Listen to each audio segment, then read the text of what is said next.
Hello everybody, welcome back to Same Spirit Gaming. My name's Jordan. And my name's Matt. And today I'm gonna play the Plow the Snow demo. Yeah, I don't know. I don't know how to start these ones where I'm just like starting a new game, so let's just jump in. It's gotta be better than the last game I played. Oh yeah, look at these graphics, that's way better. And it Also, even has... apologies to anybody who might have seen the end of the last episode. Oh yeah. My thought process was not on, the actual next video that we were going to do, but like the next game that I was going to play. Oops. Yeah, no, it's no big deal. So if I gave anybody the impression that we would not be doing another wintry game for this video, yeah, sorry, my bad.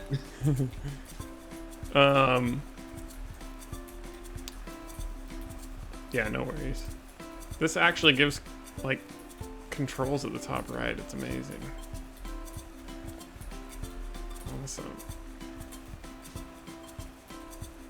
Already far more helpful than the last game you played. Man, this is like just night and day. I mean, it's like going from some kind of random Super Nintendo game to VR. That's how big of a difference it is. Yeah, turbo mode. I don't know if running into that does anything bad. Yeah.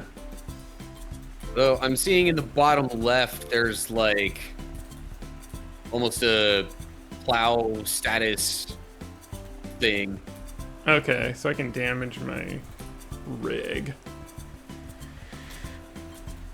You know what, let's just clear this out a little bit before ending. Also, this is not exactly how plowing works. Really? You would not be able to just have a streak or, a sliver of it left down the middle and be able to just make that completely disappear with nothing left to the sides. I used to get complaints from my grandpa sometimes when I'd try to help him shovel the driveway, and I didn't do it exactly the way he wanted, because he would say that, I'm like making it harder on myself or whatever by having more that would like spill over into what I already shoveled. I have never really lived in an area with that much snow that I needed to do that. Yeah. So. Well, being originally from Pennsylvania, that kind of stuff happens sometimes. I see. Pick up the canister. I don't know what canister it wants me to pick up. I guess it's probably one of the shining things. What is this? Go into fueling view, LMB. Left mouse button? Yeah, that's usually what LMB means. Oh, there we go. Okay, gotta be careful. There we go. You can see it filling up the gauge. Man, this is just leagues ahead of that other game. I would laugh if it didn't count any of that though, because there's like a gas cap on there or something. Oh yeah. Oh, okay, drop it. But it's got a check mark on fuel, so I assume that's good then.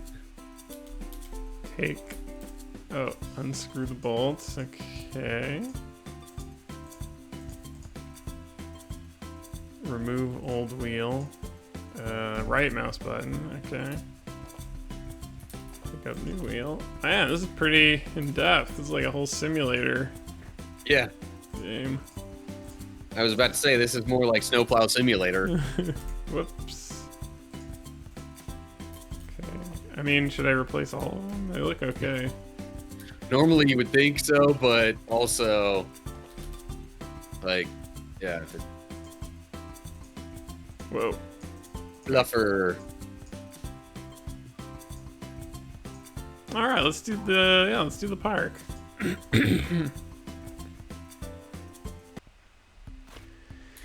Cool.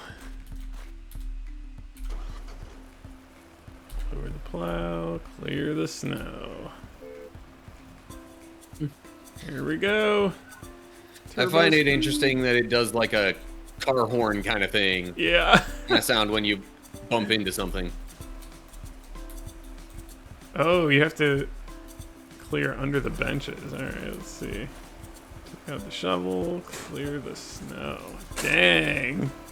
This really is like a full simulator game. Although I can clip through. Yeah. So not totally accurate. I'm just gonna focus on the, so I think you only have to do 80%, so probably don't need to worry about the benches. Unless I was a completionist. Woo! Alright, come on, back up there. Yeah. Well, I would think this is going to take at least a little time. Yes, it will. You think, can't turn around. Think maybe we could bring in the verse of the day? Yeah, verse of the day. Yeah, because this isn't exactly a super short passage, so Cool. making sure we have enough time to read through all of it. Oh yeah, we got time. So we've already covered, the story of Jesus' birth and whatnot. We're going to fast forward a little bit. I'll be reading from Luke chapter 2, starting with verse 41 and going through verse 52.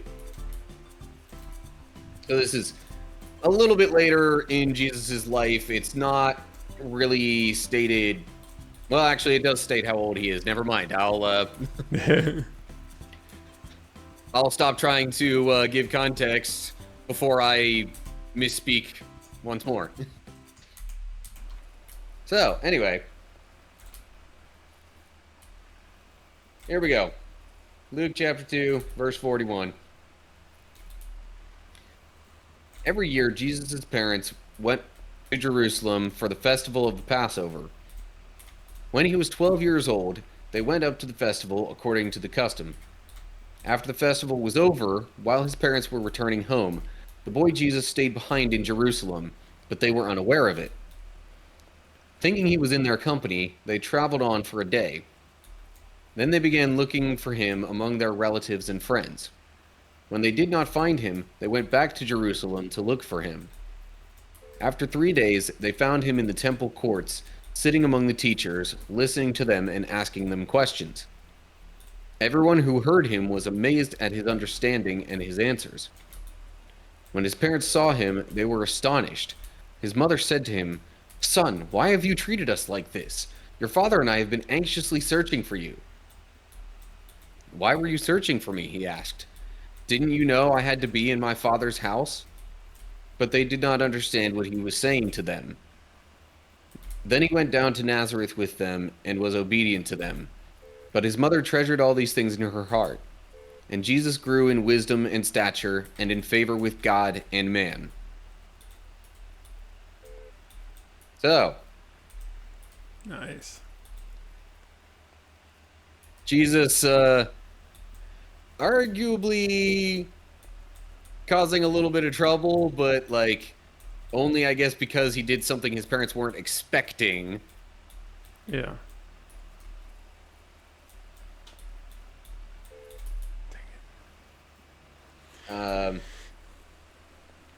And then, of course, it is kind of important to note that already at 12 years old, he was, referring to his relationship with God the Father. Yeah. Because, it says he was in the temple, but then he said to his parents, "Didn't you know I had to be in my father's house?" Right, right. So, oh, go ahead. I was going to say, it gives you the idea that Jesus was pretty much always aware of that relationship that he had with God the Father. Yeah. And it also fulfills prophecies, too, of him teaching in the temple. Yeah. At least this is one such instance. Yeah.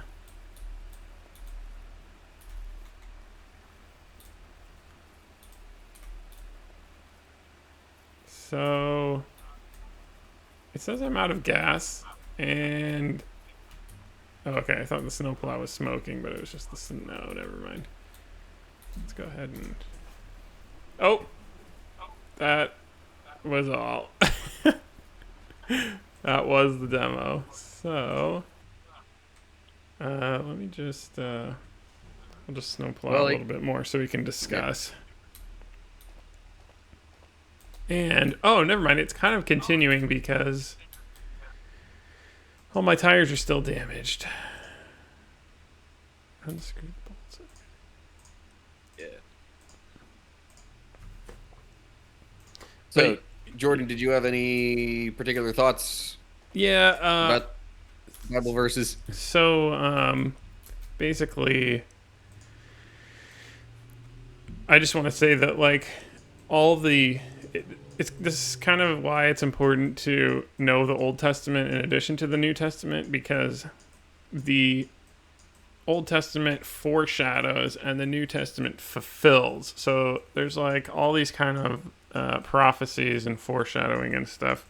And if you know about it in the Old Testament, then rereading the New Testament, it's kind of like, you know, you're like, oh, that's, you know, that's from, I don't know the exact verse, but you'll know that it was referenced in the Old Testament. Like he has to teach in the temple. He, wait, what the heck? Sorry, there's all these.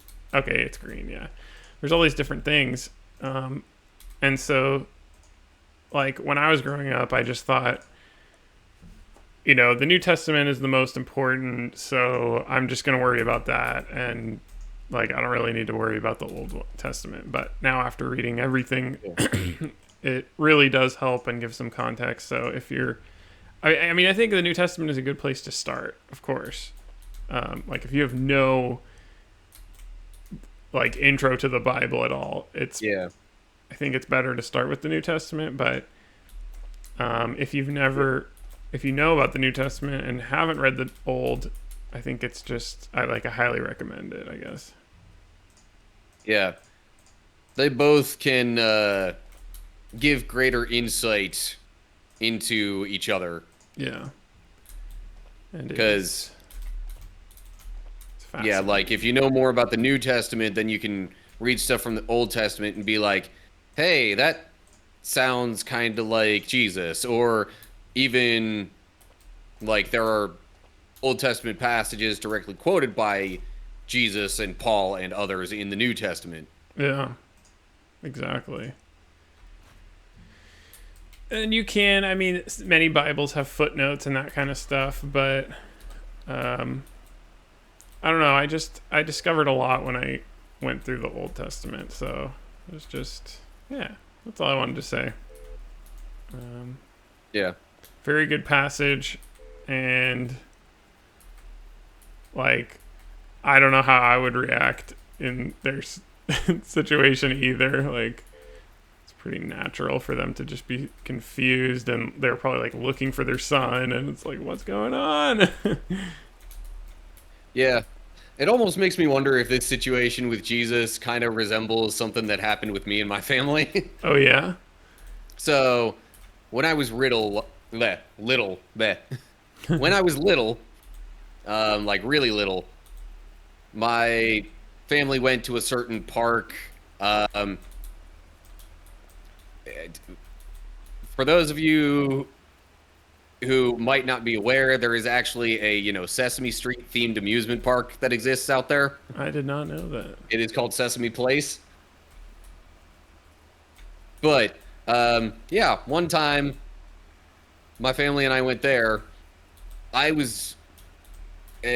were in like the water park area. I was in some sort of like, I don't know, slide jungle gym type area combination thing in the middle of that. My parents had, I guess, said that it was time to go or something, and maybe I didn't hear them.